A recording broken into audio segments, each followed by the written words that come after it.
Hello, this is Sarah Stevenson, and this is visual essay number 2 for visuality and culture class. Today I'm going to talk about the Kayapo and the social skin. In this essay I'm going to discuss the idea of body adornment as an essential part of Kayapo society. I will also look at how body adornment changes throughout the transition of life stages and how that affects the way we look at the individual within a group. The article I will be focusing on is The Social Skin by the well-known anthropologist Terence Turner. In this article, he focused on the Kayapo Indians of Brazil. The Kayapo Indians use body art to show the different stages of transition within society as a whole, as well as their place within the hierarchy. There are 4 ways the Kayapo express themselves through body adornment: hair, earplugs, lip plugs, and body paint. The first thing I'm going to talk about is why hair is an important way of representation for the Kayapo. Each clan or village of the Kayapo have a separate hairstyle that is unique to that particular clan. The group that Turner focuses on cuts their hair into a point at the back of the head so that the sides and the back of the hair is long, but the top of the head is bald. So each clan or tribe can be recognized by its distinct hairstyle. The way the hair is worn, whether it is short or long, also depends on where you are in life. Because the nursing child is an extension of the parents, they are supposed to grow their hair long, but as soon as the weaning is done, then the hair is cut short, as almost a separation between mother and child.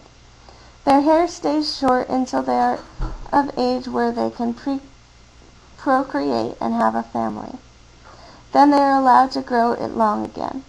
For men, it is when they reach puberty and undergo the initiation into adulthood and receiving the penis sheath.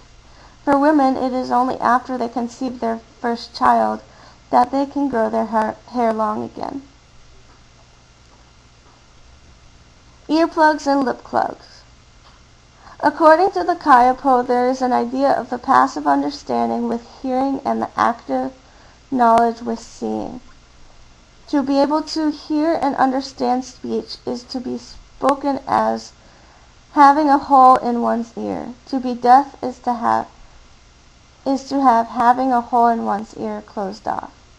When a Kayapo child is born, whether male or female, their ears are pierced and an earplug is inserted within the ear so that through these holes they can come to understand language and speech. Once they have the ability to speak, the earplugs are then removed and replaced by a string of beads or earrings that continue to keep the holes open.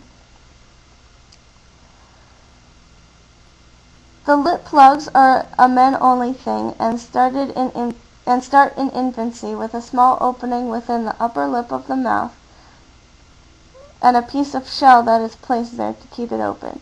Just like the hole in the ear, the lip plug should not be closed.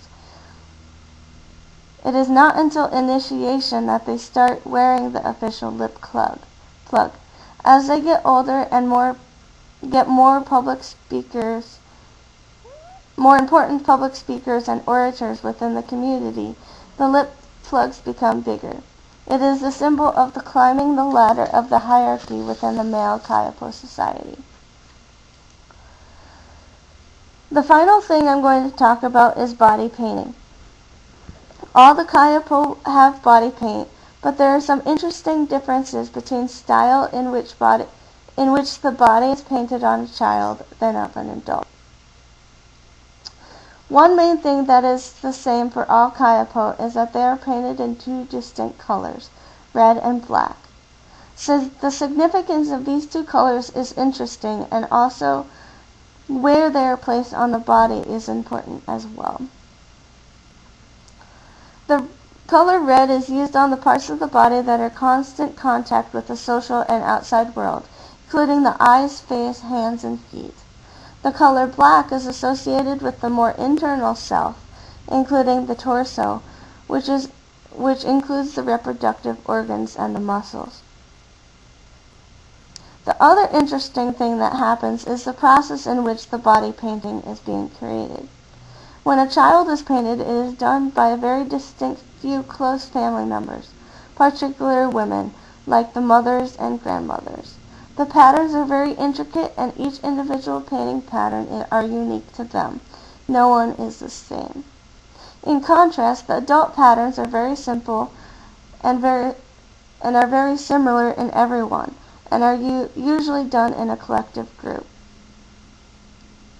In conclusion, I would like to say that I like the way that Turner explains the hole in the ear was a vital way that information and language was understood, and without the hole in the ear that you were deaf to the outside world.